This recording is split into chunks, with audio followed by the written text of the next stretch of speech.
Obviously the jump in scale is massive, but it cannot be overstated how massive this game is. Band of Thieves is far from ruined by its ending, but it's a rough one, because the game is still semi-restrictive, but it's very open-ended and built with an explorative quality.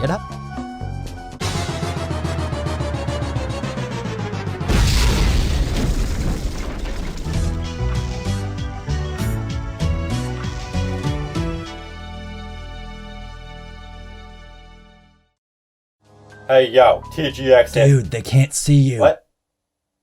Oh, right. Sorry, I went to the doctor yesterday. He told me I have a severe case of poppin'. Speaking of which, Sly 2 Band of Thieves.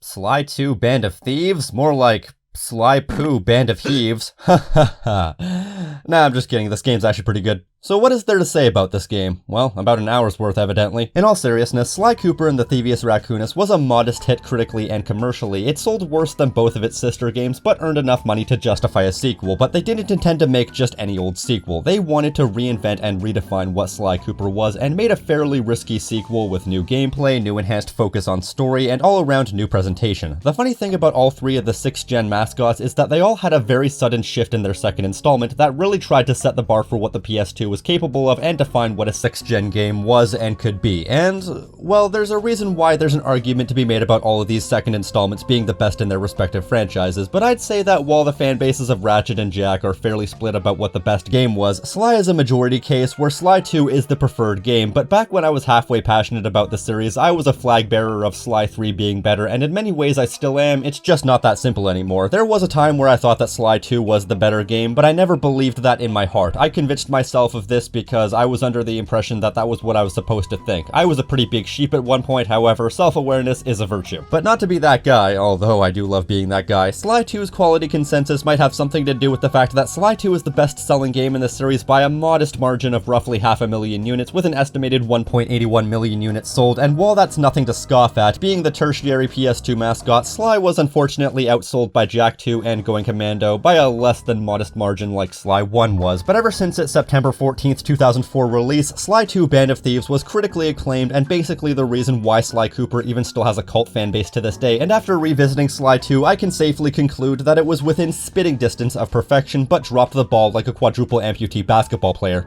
So, with cards firmly laid on the table, let's take a deeper look at Sly 2 Band of Thieves. Though, strangely, Sly Cooper went the same way as Jak and Daxter and shortened the name of the franchise in the second installment, which is probably a good thing because, well, Jak and Daxter, the precursor legacy, as well as Sly Cooper and the Thievius Raccoonus were both the vocal equivalent of an enema.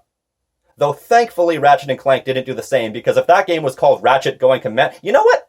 I'm not gonna finish that sentence. Fuck! I should specify that I'm not playing the PS2 version. I'm playing the somewhat inferior HD version on the PS3, which was famously ported by Shitzaru Hack Fraud Games, the video game industry's answer to the Ebola virus. Glenn Egan, I know you're probably hurting for money, but please don't sue me. That's just my opinion. My opinion that you made one of the worst games ever, Secret Agent Clank PS2, you fucking Sorry. Let's try that again. So this is the HD version that, aside from making the texture sharp and maintaining 60 FPS, there's not too much different. It's probably the easiest way to play this game, but if you can get past the lower resolution, the PS2 version is the superior version for being the game as intended. There aren't too many enhancements to the HD version beyond the visual, and there are some pretty big issues and aspects lost in translation, which means allow me to introduce the Sanzaru Games Visual Glitch Showcase, Episode 2. We start out with the most prominent issue, Pop-In. Almost every episode has some level of egregious pop-in. Sly Cooper has never had the best draw distance, but it always made sure to disguise it in some way. But in the HD version, there are random objects that arbitrarily pop in and out of existence on a whim. Sometimes even objects in front of your own face. It's a never-ending problem that persists through the entire game and only gets worse. Or how about some of the full-page graphics where the graphics don't reach the edge of the screen, so part of the game world is visible on the edge of your view. Then there were the times where Sly's swinging animation would fuck up, so instead of his body reacting to the swinging appropriately, he would swing with half of his body in a T-pose. Either that or he's severely botching the YMCA dance. Or how about Carmelita's model clipping right through her shirt? God, I almost forgot this game was made by Sanzaru Games. Oh yeah, there's also like these tornadoes that exist on the back layer of the environment. So it's like they're supposed to be high up and in front of everything, but then it appears as if they're behind the islands in the background. Jesus Christ. Most hilariously, how there were aspects of the game world that were only built with a 4:3 aspect ratio in mind, and so in upscaling to a 16:9 aspect ratio, there were funny happenings on the outer edge of the screen, most notably when the mammoth that you melt out of the ice in episode 7 supposedly runs into the water and refreezes himself, complete with comedy splashing sound effect, only to stop right at the edge of the screen because it would have been out of the player's view in a 4:3 aspect ratio, but not 16:9. And as like before, anything that's textured instead of flat has its textures blown up and not upscaled, so all the textures in this game look blurry as fuck. PS2 textures in HD. Dear God. Professionally made product my ass. And as a bonus, an audio glitch. For some reason, Sly's dialogue in this one scene is super delayed. No? Sorry, pal. No tux, no entry. I understand that there's some differences in hardware and all that, but jeebus, there are some unacceptably bad graphical botches in this game, and would you believe that this is the best thing that Sanzaru Games has ever made? Of the 3 games in this HD port, or whatever you want to call it, Band of Thieves really does get off the worst. Most of the problem graphical glitches in the other 2 games can generally be ignored, but the issues here are front and center all the time. But if you can get past this and look at the game as intended, the game still does stand up on its art style. They took what they previously had and refined the style while still maintaining the original charm that the art style conveyed to begin with. The comic book style overtones have been doubled down upon this time around with a more distinct graphical presentation. The toon-shaded style that they had is more refined with sharper looking models, more consistent texturing, and a butt-chugging ton of new enhancements and details. Remember how I quipped that the presentation was so comic book-esque that you could practically see the Biff and Kapow graphic? Well, that's now been taken to its logical conclusion. Holy copyright infringement, Batman! Yeah, there are many graphics and sound effects that make this seem much more like a comic book or a Saturday morning cartoon show, so the sound effects are both impactful and punchy, but also very cartoony. Hell, the chapters are called episodes, which never ceases to get me mixed up, and the pause screen is like a commercial break. That's just great. Some other enhancements include smoother animations, more variety in the environments and set pieces, more open and detailed environments, better facial animation making for better cinematics, and so on. The main character models look crisp as fuck with much more detail and life to them. There was some soft redesigning to all of them, so they look more distinct, and everything about them are iconic and makes sense. Sly's basically unchanged because he looked as good as he was ever going to. Then this is Bentley's first time in the field, so he chooses to have an old-timey explorer's hat because this is probably where most of his knowledge of the outdoors comes from, old-timey adventure books. Same goes for the crossbow, but enhanced with his modern tech. The Murray got into Lucha Libre between games, and so now is modeling his fighting style off of Lucha Libre, so he also has a mask and has a massive belt buckle that's supposed to look like a championship belt to get across the wrestling style character design. The general design is simple but good, and the fact that you could see a silhouette of any of these characters and instantly identify who it is shows the quality of the design. The vivid colors that are assigned to each of these characters are actually seemingly more saturated than before, which contrasts against the generally washed out murky world, but despite the murky environments, they still do look more lively than the first game. The enemy designs are good, as are the main villains and the side characters, along with the minor enhancements. Speaking of enhancements, the comic book cutscenes. They look sharper and more defined with better quality illustrations and motion, better use of color, and more adherence to what a comic book page would look like, and overall, this game just looks more... how do I say this? Bouncy? Either way, all of the animation in this game feels more lively and expressive, in turn making this game world feel more alive, which, seeing as this game is opened up, it's a good thing that the game world feels more alive, but it could have been better. You can tell that the PS2 hardware was holding this game back, and the developers had a much grander vision of what they wanted to do with this game. There are many things that don't look or feel right, like how when the characters are all knocked out following Jean Bassan's competition, they all just come to standing up because they didn't have a getting up after being knocked out animation. The ball in episode 2 feels very small scale, with most of who might be guests relegated to silhouettes in the background, so this big heist feels very small. The slow motion shot followed by the dam blowing up felt very uncanny and much less grand than I feel they wanted to make it, and the lack of physics engine shows whenever something is falling. It feels very pre-baked and stiff, so for all this game's great aesthetic and consistency, it could have been better, and I feel that they wanted to make it better. So this is a game that could actually benefit from a ground-up remake, but for some reason I have a feeling that they couldn't do it right because a sizable portion of the quality of this game comes from the quality of the writing, and short of using the exact same voice samples, I don't think that they could redo the story and do it anywhere near as well. Do I have any specific examples about why I think that? Well, I feel like I should, but no. On the other hand, the sound soundtrack. Comparisons to the first game's soundtrack is inevitable, and while I do think that Band of Thieves goes for the same thing, I think Band of Thieves actually does it better in that there are actually pieces here that I could see myself listening to generally. Much of the game's soundtrack is atmospheric background noise, making for chill rhythms consisting of slow percussion and chill instruments. In particular, there's a lot of jazz in this game. That said, the soundtrack is very liquid in that there's a calm roaming piece when you're out and about, which expertly builds the atmosphere and fits with the tone of the game.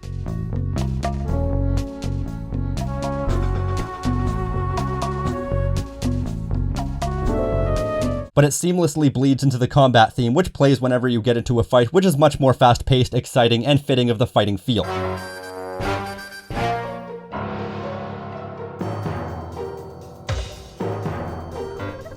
It never gets to the point of being outright exciting until the boss fights.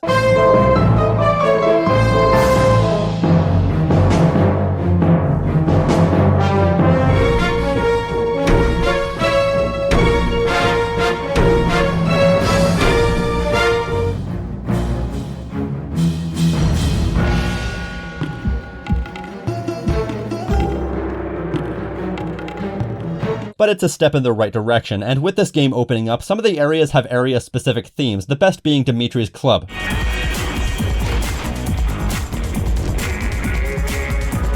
While I may sound like I'm criticizing the soundtrack for being low-key in many cases, that's not the case. The instrumentation is well composed, and these pieces really fit tonally, so many of these pieces are perfect for what they are, but they're not going to be something that I'll be pining to listen to anytime soon. In spite of that, there are some really good themes in this game. My absolute favorite piece in the entire game would be the Episode 4 theme, which is where the gang is at their lowest point, and it leads us to a notorious prison, and the dramatic tension in the piece used is thick enough to spread on toast.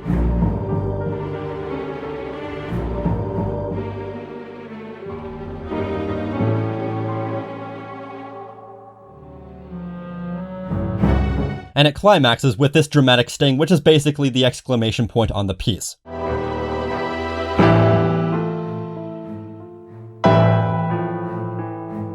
It's fantastic, and the episode 5 theme is similarly tense, but it's more creepy than dramatic and fitting with that episode's tone, but the soundtrack does pick up more often and more consistently.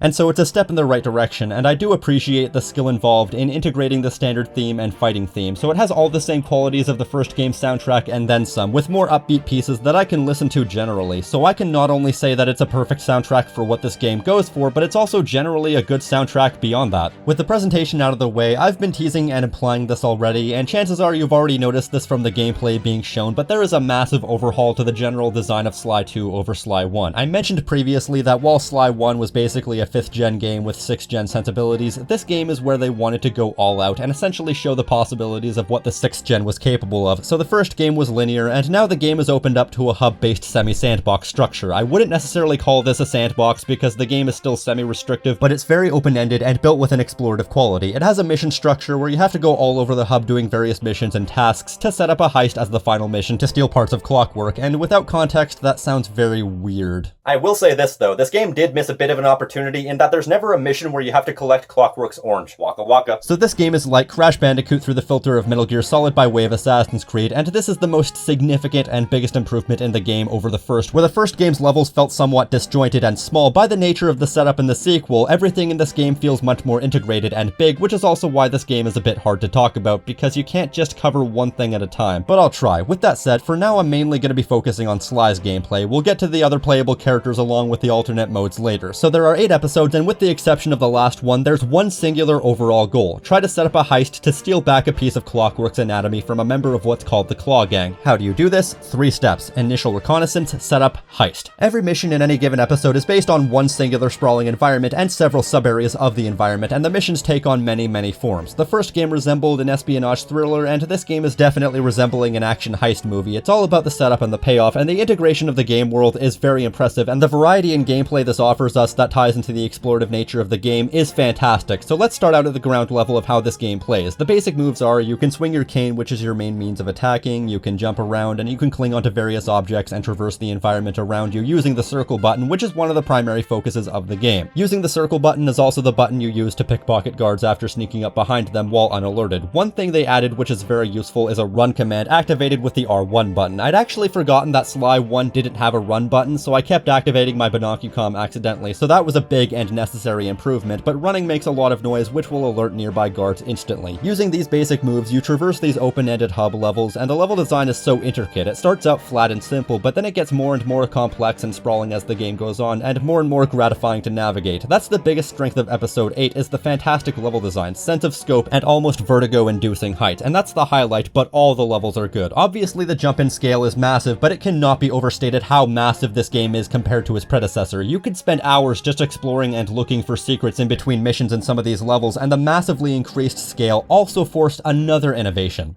an actual health bar.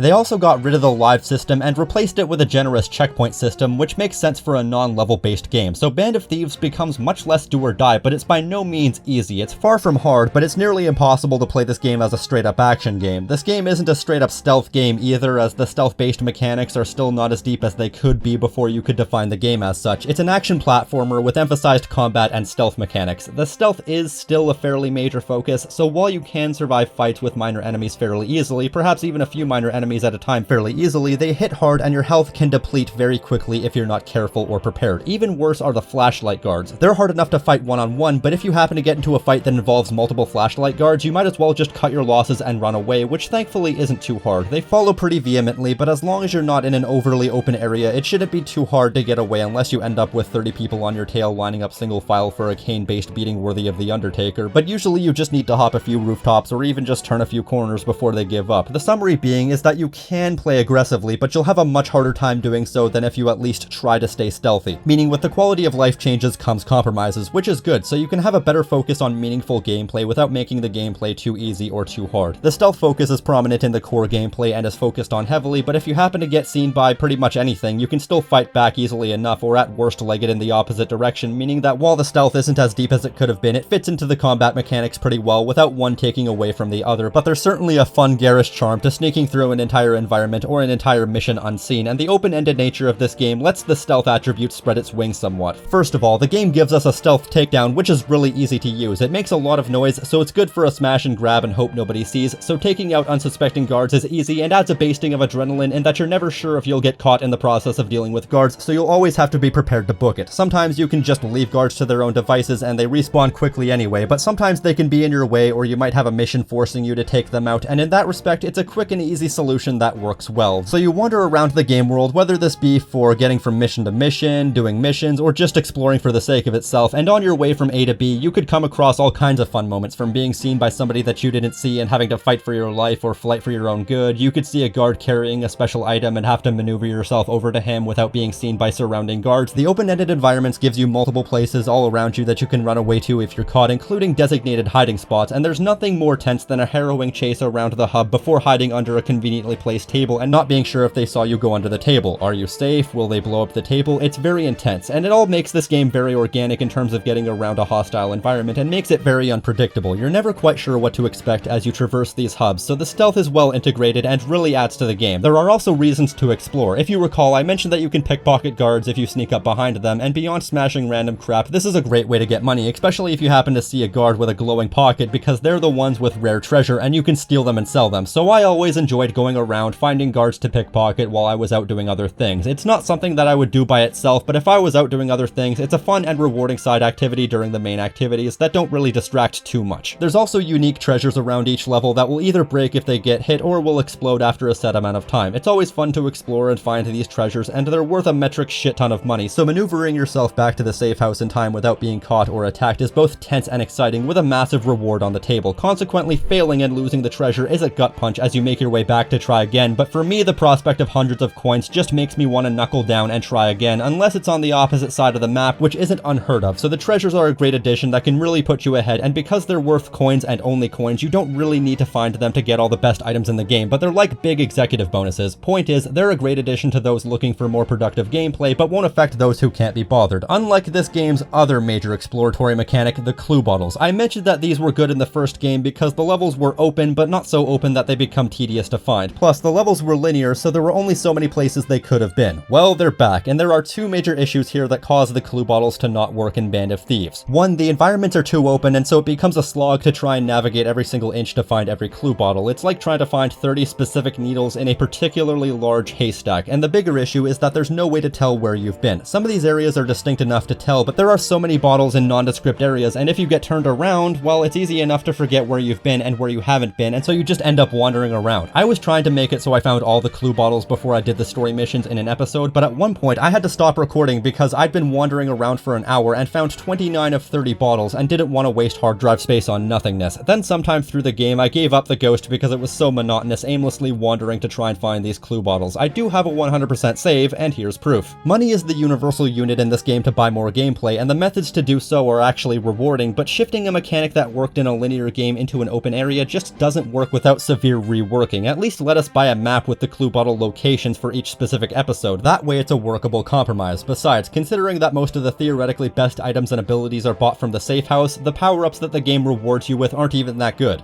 Even Sly's unimpressed. Ugh, I found better gifts in Neela's litter box. Ew. Then he goes too far the other way with the treasure.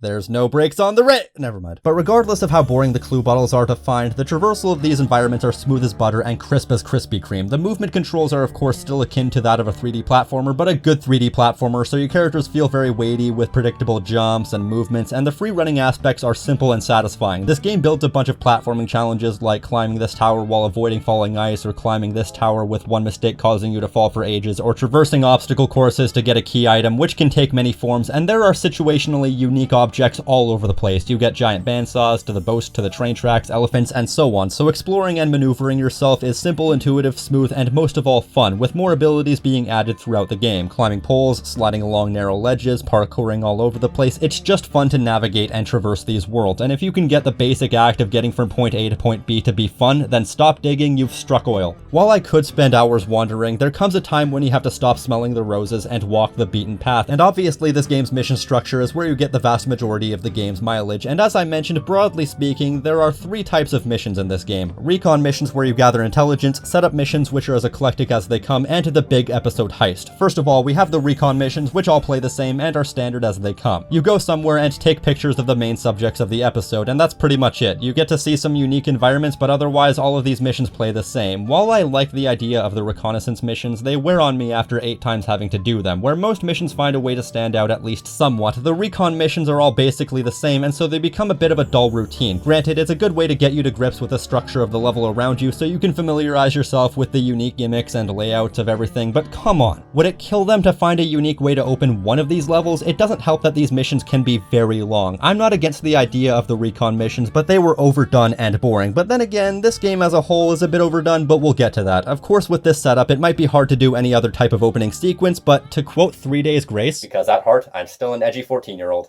If you can't stand the way this place is, take yourself to higher places. Or to put that in another way, if you've conditioned the game so that the setup can only be done in a certain way, change the structure from the ground up, even if it's only for one mission. So recon missions, necessary but tedious. Then we have the regular setup missions. Now there are far too many different missions with such wildly varying goals for me to properly go over all of them, but rest assured, these missions by and large are the highlight of the gameplay. Situationally, they always have something to do with the ultimate goal of the episode, which varies episode to episode, but they usually involve a few things. Stealing something to use it for something else, breaking into a place to sabotage something, following or tailing someone, but there's more nuance than that because there are so many wildly varying missions that take advantage of the unique attributes of each landscape and of the gameplay, and the way it escalates to the final heist is ingenious. Sometimes you're not even quite sure what's even going on while doing these things, but then in the end you'll see everything come together in a gratifying, oh, now I get it kind of way, and the fact that there are so many missions in the game and they so rarely do a full repeat, it's very impressive. Even the similar mission missions feel different because they're presented so differently. Some of the best missions in my opinion is, for one, where you have to play as Murray and have to kick the crap out of 50 prison inmates using your basic attack as well as a bunch of different area-specific tracks. Then there's this one mission where you need to first platform your way through a sawmill, then go outside and redirect a laser from the sawmill into various objects, ending up with melting the ice. I really like this one because it's a pure platforming experience where you need to use your own wits to figure out how to navigate the environment so you can finish this really long, really treacherous mission. And as you know, the platforming is very smooth here. Anytime you have to chase Neela, it's a fun, challenging time to make sure to mimic her movements correctly. Come on, she was asking for it. Wow, that does not sound right. Ransacking an entire mansion to steal a disguise, traversing the environment to get on top of these elephants to steal their precious gems. There are too many inventive and exciting missions to count. You never know what to expect, and there are so many well-integrated and fun missions. Another one would be any of the train car levels. If there's one thing that never ceases to be fucking awesome, it's train-based levels in video games, because it's basically instant adrenaline, just add water, fighting on an open area that's moving at 60 miles per hour while inches from the ground. If presented in a real enough context, it's very exhilarating. I always thought that there was something inherently cool about that, like you're in an action movie scene. See Uncharted 2 for another example. Train sections don't always work, but they do here. Fun fact though, it's easier in the PS2 version, but if you hop correctly, you can actually hop on top of the train car and skip most of the level, which is funny because in the final heist, there's a contextual action that requires you to be on the lower level, so failing that, you can skip right up to the front of the train and whack the clockwork stomach until the cows come home.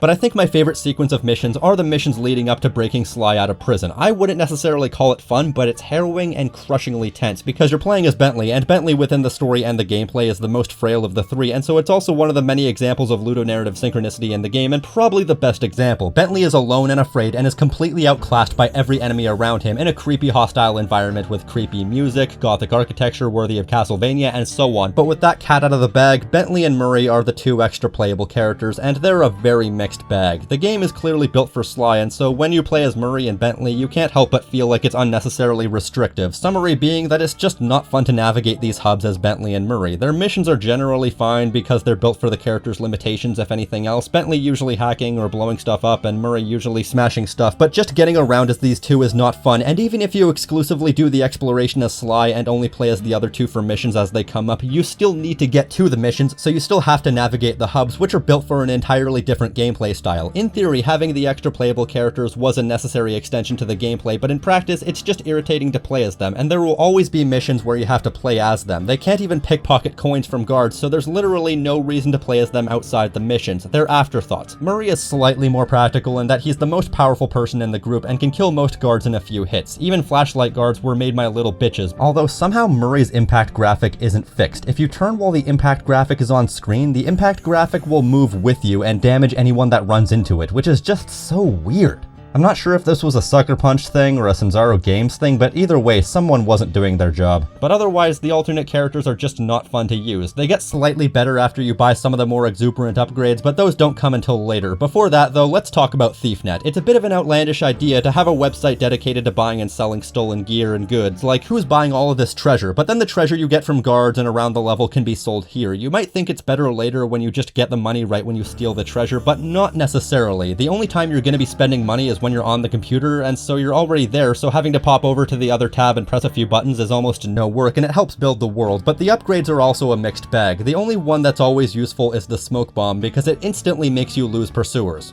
Like, instantly. Otherwise, there are a few useful go-to items. The stealth slide is fun, but not very practical, as running around is the same speed and it doesn't cause too much trouble. The paraglider's fun, but it's hardly a power-up as it's story mandatory. But then there were many power-ups that were useless or just baffling, like, when am I gonna use the music box? Or when am I gonna use an attack to confuse an enemy when it's less efficient than just killing them outright? And you'd be wasting your attack power anyway. You have a secondary bar under your health bar which indicates how many secondary power-ups you can use, and if you run out, you're back to standard attacks, which is fine, and it regenerates with health pickups, but there are few power-ups that enhance gameplay. Most of them just come across as gimmicks for the sake of arbitrary variety, and I rarely used any of them. If you liked using them, fair enough, but most of them were pointless for me, and I only bought them out of want of something to do with all the endless coins I collected. Experimentation is fun, but there's not much I can really do to integrate them into my playstyle, but I can at least appreciate the alternate playstyles this provides. Even then, though, most of the power-ups did functionally the same thing. Kill enemies with generally the same efficiency as everything else. So it's good to to have the power-ups, but I'm not really into them. Granted, Murray's Fists of Flame were a good addition because they were a one-hit kill, and Bentley's Adrenaline Burst and Hover Pack power-ups were good, only because without them, getting around as him is arduous as hell. And the passive upgrades like Juggernaut Throw and Atlas Strength are good power-ups, if only because they enhance aspects of the character rather than staple on arbitrary mechanics. So once again, the power-up system is a good idea and somewhat useful, but with too many gimmicks over actual substance. While I'm complaining, there were many missions that fell flat as well. Going through the cave to get the transmitters from bears' mouths is very dull and is very easy to fail just from the controls occasionally not registering, but I managed to get through it in one try this time. Or how about the mission where you need to go into a crypt, then go all over the map trapping ghosts who won't hold still long enough for you to get a good beat on them. Anytime you have to tail someone, the otherwise excellent pace screeches to a halt. Anytime you have to crawl along in a tub of dynamite, it made the game's pace also screech to a halt, and if you got blown up, you get to start again. Though in this one case, there's no reason you can't just blow the crap out of everyone around you before carrying the dynamite up. Everything about this style of gameplay is terrible, but at least that's a gimmick that's somewhat integrated into the core gameplay. Last time we had a somewhat lame but otherwise inoffensive string of minigames, and while that's largely the same here, they've multiplied. That is to say, there are less different minigames, but more times we have to do each individual one. They've doubled down on turret sections, and I'm as weary of turret sections as I was before. Seriously, who thought it was fun to have you stand in one place and shoot? Plus, aiming with the analog sticks have never been smooth, so accurately aiming is arduous and frustrating. Turret sections just never got fun, and there are so many of them that throw so much at you here. Spoilers, even the final boss is a partial turret section. Look, all my Christmas is coming at once. The Bentley hacking minigames, on the other hand, which are usually part of the larger missions, have been expanded and refined. It's still just a twin-stick shooter, but you do them often enough that you familiarize yourself with the mechanics, but not so often that they become mundane, and they expand on the mechanics and threats somewhat, but not so much as to ruin the general simplicity. So this is a neat and fun little game mode requiring no further comment. There's this irritating tank game that you have to play as Murray all of once, which is inoffensive if anything. You drive around a small arena and shoot. It's just kind of baffling. It makes me wonder why it exists. I don't even know what to say about it. The physics are slightly irritating, you flip over too easily. It exists because they needed to have some sort of competition based on the mission context, but could they not have made it into some sort of fight, or even like an arm wrestling competition? You know, something that would have put Murray's unique skill set to use while not having to make new gameplay. The one-off rhythm sequence is interesting. It's kind of like the Ms. Ruby boss fight, but without much of the charm, but it takes a bit of skill if nothing else, and is otherwise just pressing buttons, so it's fine. There are a few one-off minigames during the Lumberjack games that are as fun as a hernia, and a two-off tank game that controls like ass. The only other game mode that doesn't directly tie into something in the base gameplay would be the RC chopper sections. They're basically fine as well. You drop bombs or shoot stuff while maneuvering yourself to avoid obstacles. It's not overly complex, but it doesn't need to be. The controls are slightly slippery, you tend to move all over the place somewhat uncontrollably. The shooting's responsive, it's fine, if a bit shallow, gimmicky, and underdeveloped. Like I said, there isn't much gimmicky gameplay in terms of pure modes, but there is more of them individually. You have enough turret sections that they become tedious, and the same goes for the RC choppers, and almost the same for the Bentley hacking minigames, but every other main gimmick in missions ties into the standard gameplay, if you count Bentley and Murray as standard, and overall, the missions are a very net positive. Not all home runs, but there's plenty in this game to like, and there's plenty of missions to dislike, but if you're willing to take the good with the bad, there's a lot to enjoy, and that leads us into the heists. Each of the 8 episodes has a big heist, which are big extended missions that each end with some form of boss. They are actually very similar to the regular missions, with the scale increased. What would normally be a few missions are compressed into one mission as we slowly pay off everything that was set up, and it's really quite satisfying to see everything come together, ultimately ending with another piece of the clockwork carcass. In one case, you trigger all-out battle between two sides of a minor war to cover up a robbery. You have to sabotage the dam in episode 3 while the temple's defenses try a full-scale onslaught to stop you. You have to do a multi-step process to bring a statue down on the head of a counterfeiting operation, blowing up a bridge, then using a graceful dance to distract from the clockwork wings being stolen, and an awesome train heist. These are all quite epic operations that feel like a fitting conclusion to all the prelim. There's nothing I haven't said about the regular missions that don't also apply to the heists, just scaled up, and they're all great. And the boss fights, well,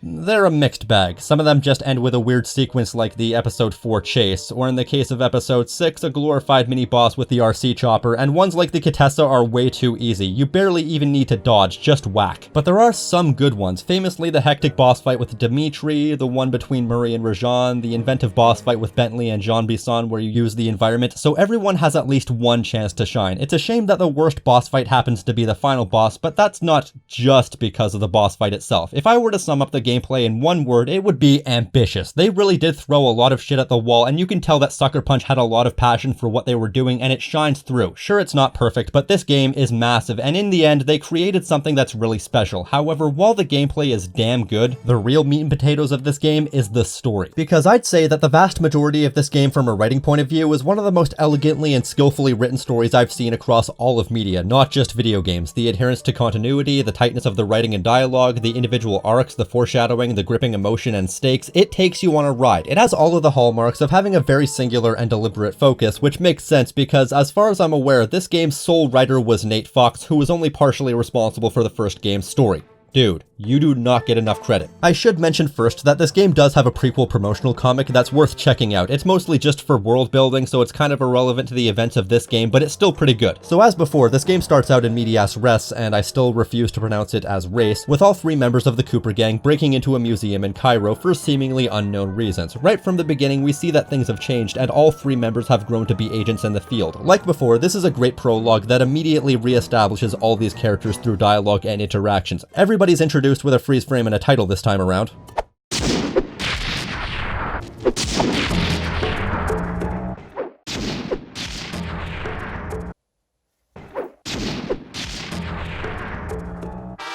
Seriously? Sly doesn't take it seriously because he's confident, Bentley is shaking in his boots because he's never been directly in the field before, and Murray has done a complete 180 and is now the hulking bruiserweight of the group. Sly makes his way to the top of the museum only to find out that their primary goal, the pieces of the deceased clockwork, were already stolen. We're reintroduced to Carmelita and introduced to a rookie constable, Neela, who drops some hints regarding a group called the Claw Gang. A chase ensues and we just barely get away, but not after some surprisingly out of place dialogue. Facts! Sly Cooper is right here. I caught him red-handed. I'm just saying that there are other criminals in the world other than... I haven't seen passive aggression this bad since my last trip to Omaha. This prologue starts out with a lot of mystery and gradually builds up all of this intrigue before entering everything in the opening cutscene following an exciting chase sequence. You may say that this is just a copy of the first game's opening, but the first game did the prologue perfectly, so what more could you want? And this game has a much grander scale with a much bigger budget, so I'd argue that this prologue does the same thing that Sly 1's prologue did, only better. Much better. We get a recap of the story so far: Clockwork, dead parents, fight, Clockwork still lives, find missing Clockwork parts to destroy, take out mysterious Claw Gang. Incidentally, Sly specifically mentions his parents this time around and not just his father when referring to when the Thievius Raccoonus got destroyed, so that confirms it. The Fiendish Five also killed his mother. Woo! It may seem like a simple plot like before, but trust me, as it goes on, it becomes much less simple than it appears. One thing this game is good at is luring you into a false sense of security, and the simple presentation making way for depth and complexity is part of that. Of course, the inter-character dialogue is on the border of perfect. There are so many quotable lines and so many character-specific moments that if switched around and presented in the same way, they would not work. Listen, Dimitri, you have no idea what you're playing with. It'll bring more than your house down. I'm done talking with my mouth. Now I talk with my fists. Inconceivable! She's no healthcare professional! And that shows good distinguishment of characters. There's almost nothing about the word-to-word writing for this game that didn't work for me. I can count on one hand the amount of lines that fell flat. All the dialogue has a degree of punch to it and conveys the personality of each character to a T. Constable Neela, you look lovely this evening. I'm sorry. Do I know you? I used to chase after you back in Paris. Well, you know the old saying, if you can't count on a friend to bust you out of jail, what kind of a friend are they? Oh, I'm afraid your life, let alone your life's work, isn't going to last much longer. And the dry as hell delivery of all these comedic lines are expertly done, so this game can be funny without being an outright comedy game, but it's funnier than most just from dry quips. Behold the majesty of gravity and inertia! That was real subtle, Bentley. You think you can swing the bat? Show your bling and let me shine you. I have no idea what you're saying. Just make sure those traps don't rip you into 100 little turtle pieces. Why'd you have to say that? It's laugh out loud hilarious while also being serious, but before we get into the individual characters, I want to hop right into the story structure. It demands to be talked about, so there be spoilers. Right from the beginning, I knew that something was up with Neela. I'd played the third game first, so in seeing her and knowing that she wasn't going to make it to the third game, I knew that something big involving her was set to happen, and they still surprised me. several times. So right from the beginning, Band of Thieves starts by luring you into a false sense of security. The prologue and the opening episode is very reminiscent of the first game, with a big operation that goes off without a hitch, ending with a boss fight with Dimitri, and from there things start subtly changing and they gradually take away your safety blanket. The next episode ends with you succeeding, but with Rajan getting away. It's the first time that you didn't have an absolute win, but you think, well, okay, I guess they just wanted to have a second episode with Rajan, and everything seems to be going well until Neela, who'd been an ally up to this point, betrays Sly, resulting in him, Murray, and Rajan all being arrested, and Carmelita being framed as having been working with the Cooper gang. You realize that this is the first time that the Cooper gang has ever faced total defeat. For the first time, they've hit rock bottom. From there, it's up to Bentley to break Sly and Murray out of prison by himself, which he succeeds in what is probably the best sequence in the game. From there, things get back on track, but you start to notice a key reoccurring theme throughout the game since episode 2. No heist since the first has gone off without something going wrong. Even in episode 4, the Contessa gets away. Then in episode 5, Bentley gets caught in a crashing blimp and very nearly gets arrested, but then something funny happens in episode 6. Everything goes fine and you meet minimal resistance and getting multiple clockwork parts. Between the gang already reaching their lowest point and the sudden success, you start to think everything's gonna be okay. Keep in mind that this game, to my knowledge, doesn't tell you the exact number of episodes, so for all you know, this could be halfway through the game with episode 6 acting as a second episode 1. You as well as the gang get a little bit too proud at the sudden success, and as the saying goes, pride comes before the fall. You're caught, and the leader of the Claw gang ends up with everything, and the sheer distress of Bentley here is palpable. You sold all the clockwork parts? Arpeggio has them all? Everything you've worked for, everything you've accomplished, wiped out in an instant. It sets you up to feel yet another false sense of security and pulls the rug out from under you expertly, and now in failure, the only thing you can do is pick yourself up, dust yourself off, and try against all odds to pull through in the end. Even having to run for your life to get to the final area via a sabotaged battery. Thankfully, the big plan hinged on batteries powered by the Northern Lights, and they specified Arpeggio was getting another battery, so that answers a question I had, and the sheer bottoming out is presented with so much weight and anguish once they get there. Looking around the inside of the battery, I knew we all felt it. Failure. You can feel the heaviness of everything that's happened leading into the finale, which is do or die. From beginning to end, this game always has you right where it wants you emotionally, always knowing the perfect time to pull on the choke chain for maximum impact, and impact is something that this game does perfectly. If I were to sum up this story in a single phrase, it would be almost perfect. What I just described there in broad strokes was already great, and it only gets better the more you analyze it. The first act, episode 1 to 4, maybe episode 1 to 5, I would say are absolutely perfect. If they found a way to wrap up the game at that point, it would be pretty much perfect. The second act, episode 6 and 7, are great. Maybe a little bit padded, but still great. But the third act and the climax, episode 8, is where they really drop the ball. Had this game stuck the ever-important landing, this could have been in my top 10 favorite games of all time, but a bad ending can ruin even the best of stories. See Game of Thrones, Lost, Dexter, 2.5 Men, Roseanne, St. Elsewhere, How I Met Your Mother. Wow, have there been any popular TV shows that ended well? Anyway, see most American and some British TV shows for that particular crash course. An ending can be the exclamation point to a great arc or the drop of piss that ruins the soup. Band of Thieves is far from ruined by its ending, but it's a rough one. However, before we discuss why I hate the final portion of the game, I need to examine why it's such a tragedy. First of all, I want to examine Neela.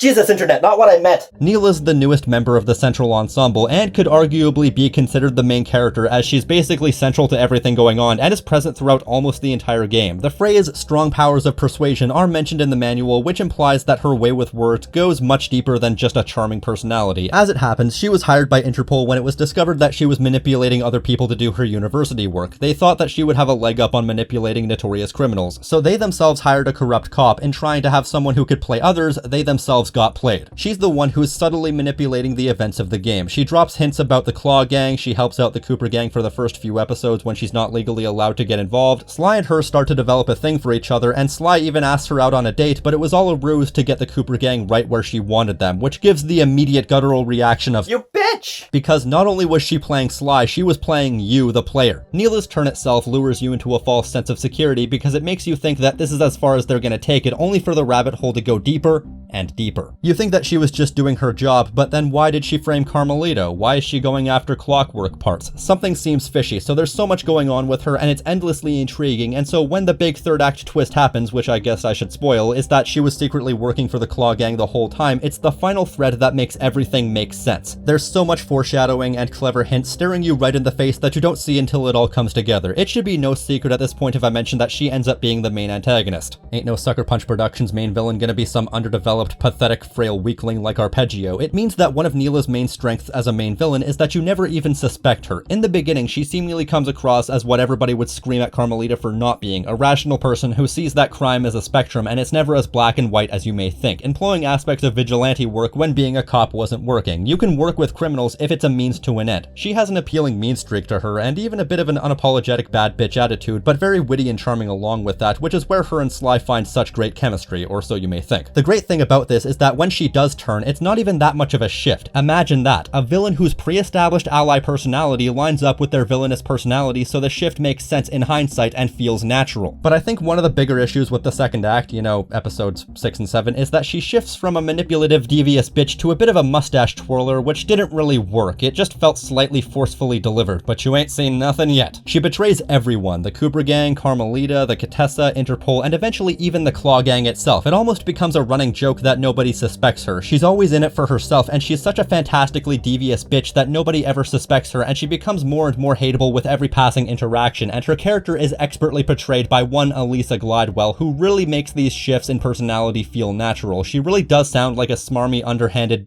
I've already said the word bitch like 7 times already, both as an ally and a villain, and I'll specify Neela is a great character. Specifically, Neela. Interestingly, Elisa also plays Carmelita in this game, and another famous role in video games that she played is being the voice of Crystal in Star Fox Assault. Seriously, is she typecast as a half-naked furry? While she plays Neela really well, Carmelita, not so much. Where Roxana Ortega didn't really have the fire to her delivery, I find Elisa's portrayal to be just very dry and passionless. Then who broke in last night and made off with all the clockwork parts? You've got the motive. Like, I didn't get a sense that she was putting anything into her performance, and there are some, well, less than pleasant deliveries. Liar! Prove it! I would have preferred Roxana, and I would have also preferred if she didn't suddenly lose her accent, which is a shame because what they do with her in this game is really interesting. Every game in the trilogy, Carmelita has to defy her own principles in increasingly heavy ways, working with Sly under a new context each time. After the embarrassment she faced at the hands of the Cooper gang last time, she's basically right back to where she started, chasing after the Cooper gang and inadvertently cleaning up after them, but she's caught in the wrong place at the wrong time in a ruse by Neela when Neela uses pictures of Carmelita dancing with a disguised Sly as evidence for her having been in cahoots. She's arrested, fired, and left in disgrace. Then even the Contessa tries to brainwash her.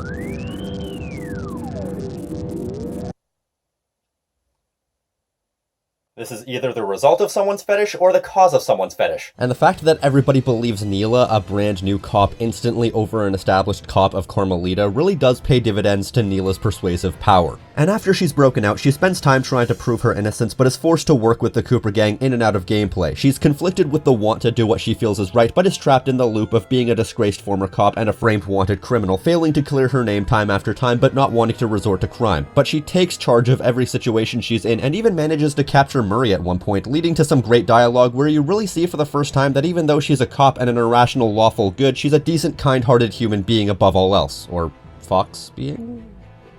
I'm not sure what the exact verbiage is there.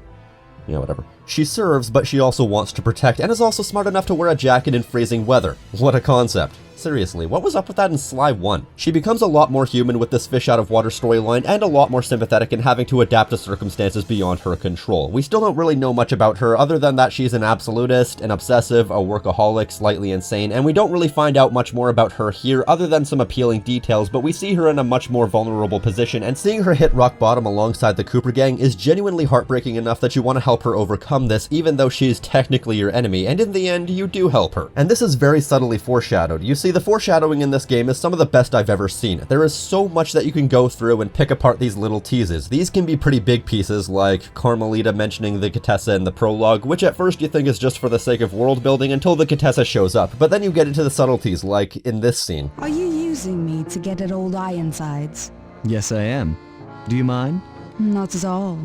Right there you can see the wheel spinning where Neela sees an opportunity forming to take out the Cooper gang and Carmelita at the same time. Although the fact that neither Neela or Carmelita recognizes Sly at first, even though he's not covering his face or even changing his voice, is a bit of a hard pill to swallow.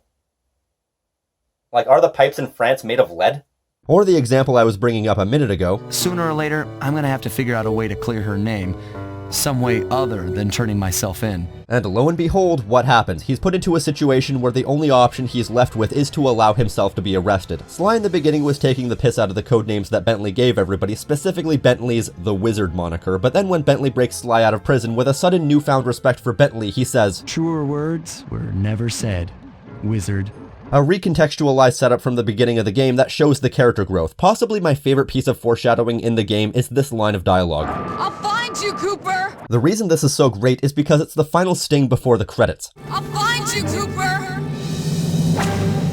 It's a simple but incredible recontextualization. Where the opening had Carmelita enraged at Sly for getting away again, the closing was after her and Sly had gotten to know each other on the chopper ride to prison after being able to let their guard down, and now you see a spark of something there. That's not an "I'm gonna catch you, I'll find you, Cooper." That's an "I can't wait to tussle with you again, I'll find you, Cooper." Great moment, great scene, great closing moments. There is so much foreshadowing in this game, and once again that really makes everything feel so deliberate and clever, with a tight linear focus that juxtaposes against the game's open-ended nature, where it's just fun to go back and pick things apart. Let's talk about the main cast. The big thing this time around would be the fact that all three members are field agents and have to adapt to the situation in their own ways. Sly starts off a little bit too overconfident for his own good after basically having an undefeated streak from the past game. There's of course the looming tension of Clockwork's return, but he feels that's something he can handle. This comes across as slightly irritating, but it's overconfidence that plays into the story and costs him. He lets his guard down and ultimately fails. Bentley is the weak, frail, over-analytical one who practically has a panic attack every time he has to step outside of the safe house, and Murray's big thing is that he has to prove with his newfound confidence that he's better than his former self, especially prominent in this fight. All I see is a fat,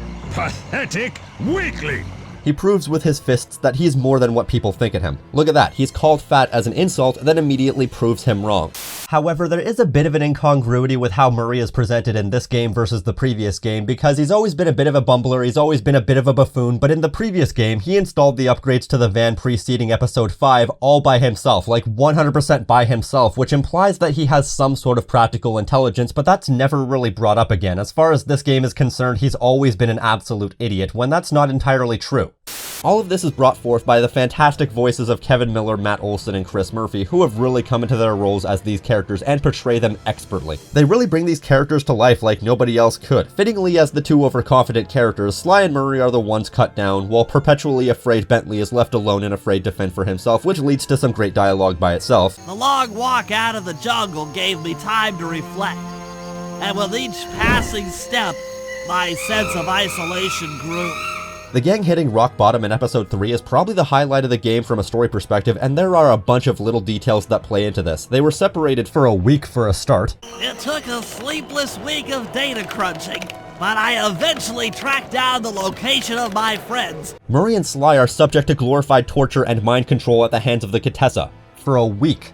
Think how damaging that is. This is very, very dark. Possibly the darkest episode in the entire series. Everything is presented as so bleak and hopeless, making the eventual prison break and reuniting such an emotional moment, and everybody's better off for it. But despite all the jokes, I think something had changed.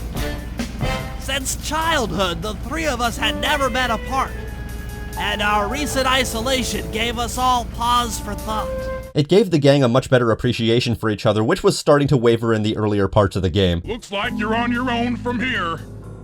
I'm used to it. But now the gang's tighter than ever, and this shines through in every dialogue from this point forward. So Sly's the witty, charismatic anti-hero, Bentley's the brainiac who's in a perpetual state of fear, Murray's the lumbering behemoth. It's all there, but they grow a much deeper connection. They're not just partners now, they're family. They grow to be family. The worst thing I have to say about this 4-episode sequence of the game is that the rest of the game has to live up to it, but there's also the matter of this.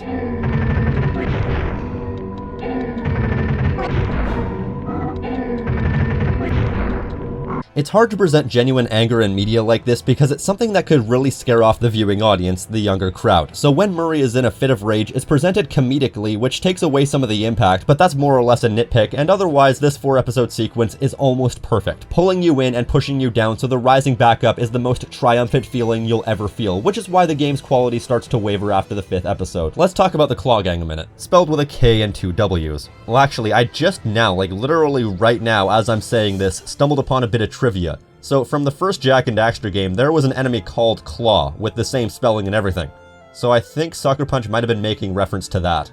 That's actually pretty cool if it's true. First of all, that is a much better name than the Fiendish Five, but I'd also say that there's a good reason that it doesn't make reference to the exact number of people in the gang, because that's actually another bait and switch, as the Claw Gang has 2 secret members. The Rogues Gallery in this game consists of Dimitri, Rajan, the Contessa, Jean Bisson, Arpeggio, and Neela. The exact goal of this group coming together is very nebulous at first, but as the game unfolds, it becomes much clearer who they are, what their goals are, and how each character is putting forth their part in the overall goal. Dimitri's the one that everybody remembers in this game, but I've always found him annoying. He's the Raleigh of this game, a joke character that they use to ease you into the game, but he's taken on a life of his own, and I just don't get it. He's eccentric and speaks really weird, but he's not particularly deep. He's a failed artist who turned to crime as revenge for the world not accepting his unique style of art, and uses a nightclub as a front for a counterfeiting operation. He's a fun character, but I don't think he's worthy of the attention he gets. He's all sizzle and no steak, which apparently is enough for people, but as an introduction turned vital role, he does the job and has some good moments. What is this with clocks, bro? Have you no vision?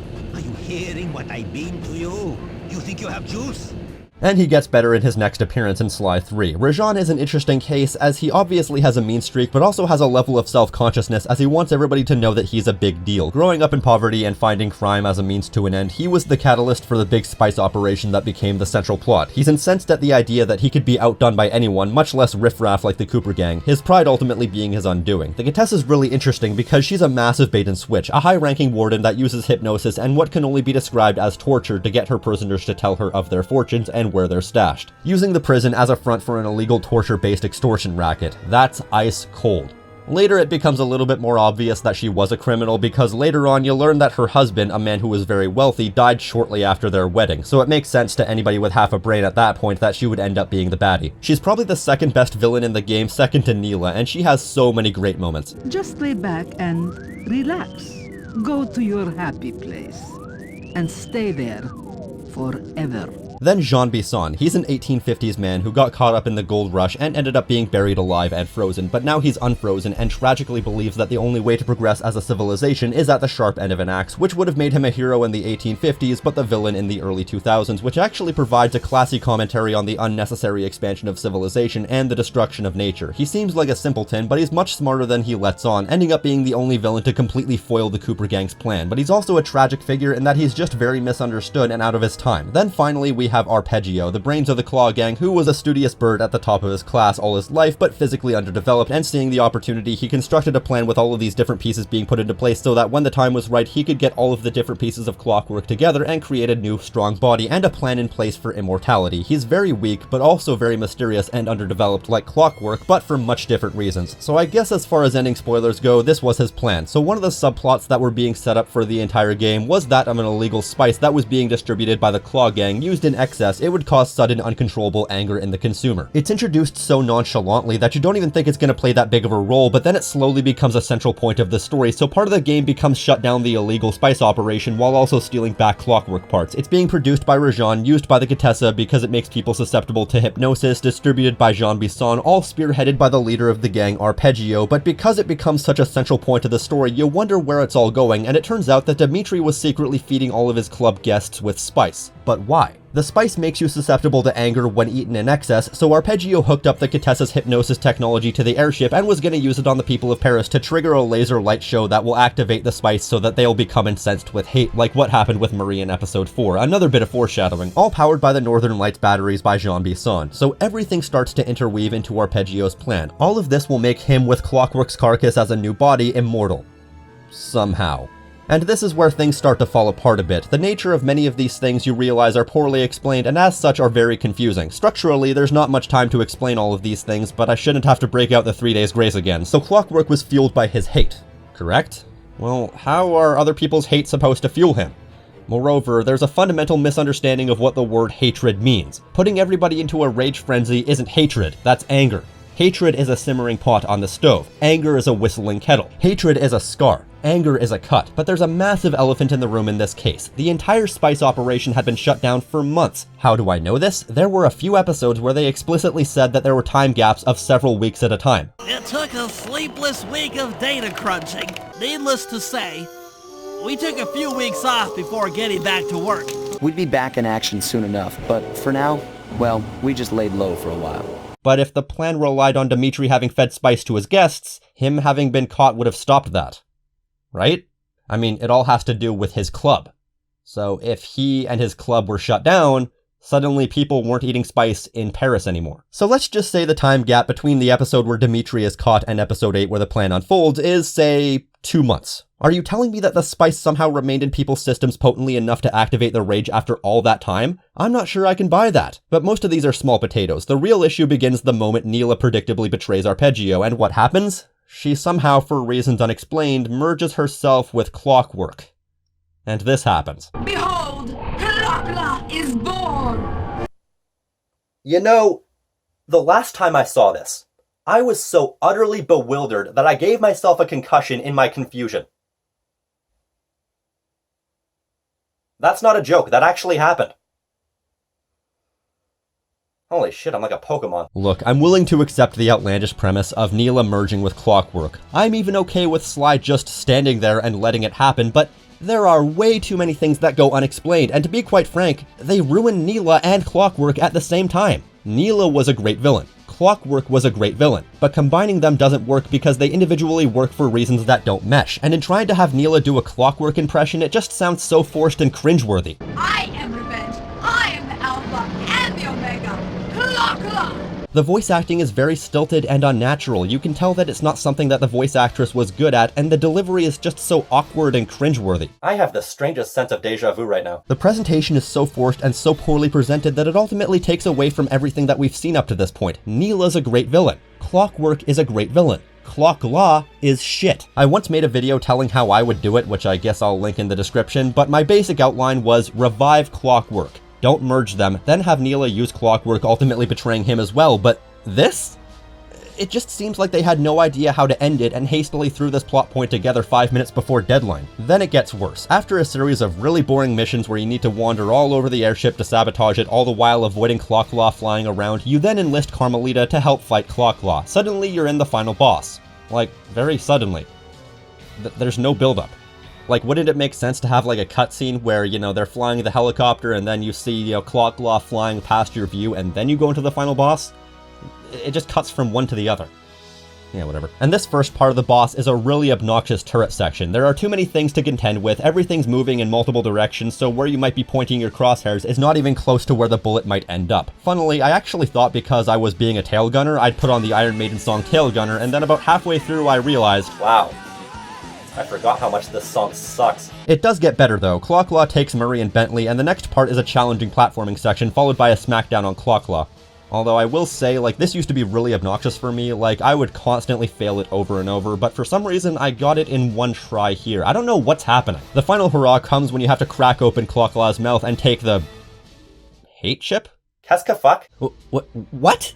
Like, what is going on? Can somebody stop and tell me what any of this is? What is the hate chip? Is it the source of Clockwork's power? Like, how does it work? I thought his hate inspired him to become immortal, not literally what was making him immortal. Like, I don't get it. Like, what is any of this? I have so many questions! But in the process of retrieving the hate chip, Bentley is gravely injured and Clockla explodes. So after that, the ending cutscene is actually pretty good. In fact, I'd even say great. Carmelita destroys the hate chip, thereby destroying Clockwork once and for all, and you watch all of the pieces slowly disintegrate. Then immediately she turns around and tries to arrest you. Sly turns himself in to let the others go because they were in no shape to fight, and from there you have a great sequence where they open up to each other and you start to realize that they're not so different after all. There is something there. Sly naturally escapes, which would probably undo Carmelita's rehiring. Because, I don't know. Anyways, the end. A great sequence which ultimately ends the game on a much better note than the final boss left us on. It's like the entire section between when you enter Arpeggio's private blimp, all the way until you destroy Clockla, was like written by a different writer. Then suddenly it gets good again. That is so weird. And finally, the game's over.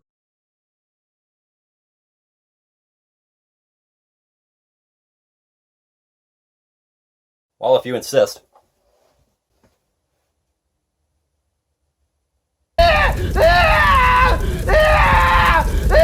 Well, that's not happening.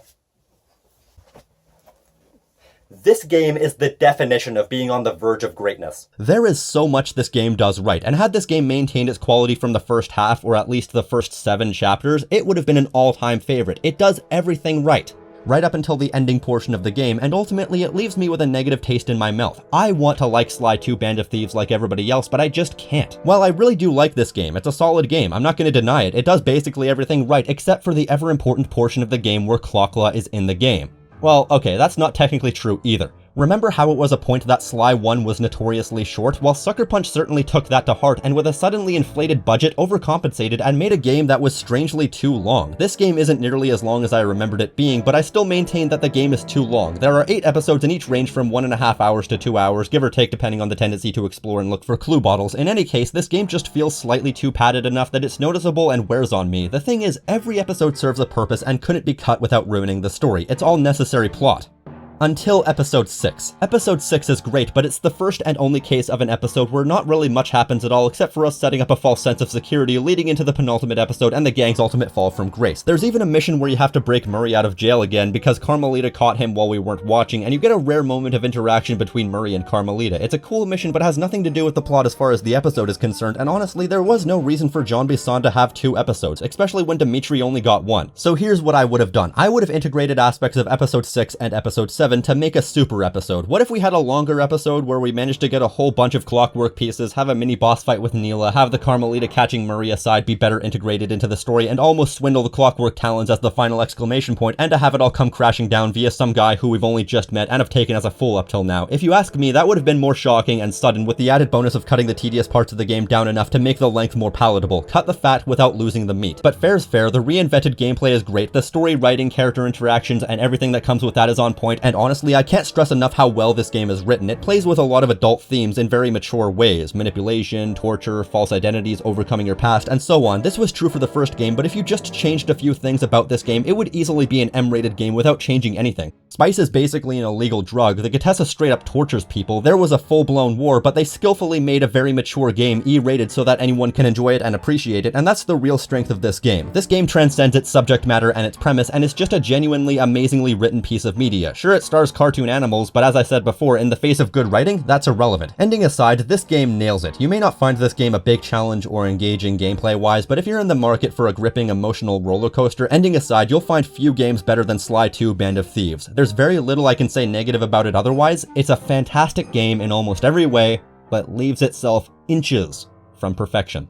Well, a little further than a few inches, but you get my point. But I can't stay mad at Band of Thieves because even though it may be a bit overambitious, Sucker Punch had so much fun making it. This game, we really wanted it a lot more to be about doing something rather than just going somewhere. When I say heist, I mean like classic Hollywood heist film kind of heist, where the last third of the film was all about this big, spectacular, elaborate crime. They should be fun to play in, very jungle gym. They should feel very stealthy. You should feel when you're playing in these worlds, I can't believe I'm getting to do this. The Murray scores again! And the pipeline is set up like that, specifically so that everybody gets their chance to inject themselves into what they're doing. And their enjoyment really shines through. While I may not consider Band of Thieves to be the best the trilogy has to offer, it is certainly a game that I could see myself revisiting from time to time. Yeah, so it may be a little bit overambitious, and, flying too close to the sun may leave you a bit burnt, but then again, flying too close to the sun may also just leave you with a nice tan. Oh my god! Dystopian future TGX? In the flesh. Or at least what's left of it. I need your help. I need your help to save the future in a confusing and contrived time travel story.